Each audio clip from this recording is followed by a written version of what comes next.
गाय दान कइले पापा बछिया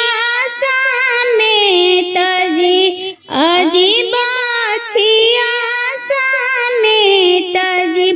अजी दिया दान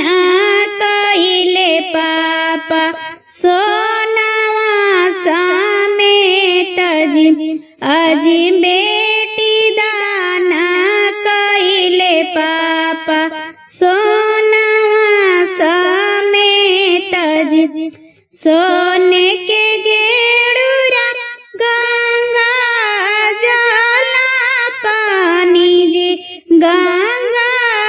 जला पानी जी अजी पाऊआ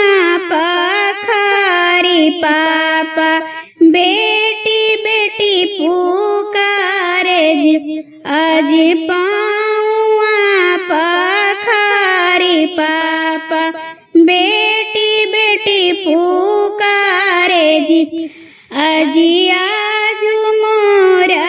जिंदगी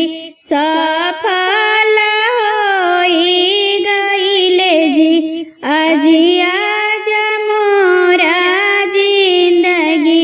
सफल होई गईले जी गाय दान कइले भैया बछिया समेत जी अजी बछिया समेत जी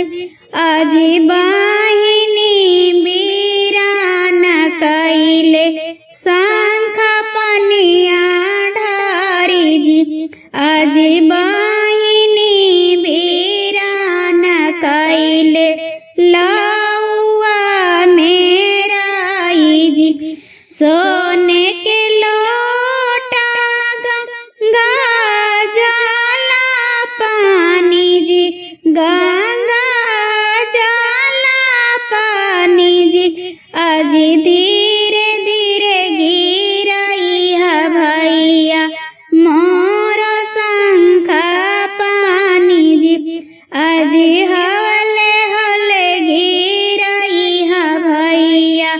मोर शंख पानी जी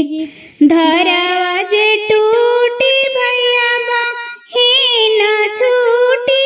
जाई है जी बहिन छूटी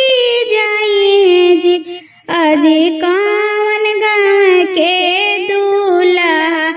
रायन में जीती जाई है जी अजी कौन गाँव के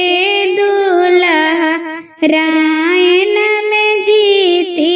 जाई है जी गाय दान कइले पापा बछिया समेत जी अजी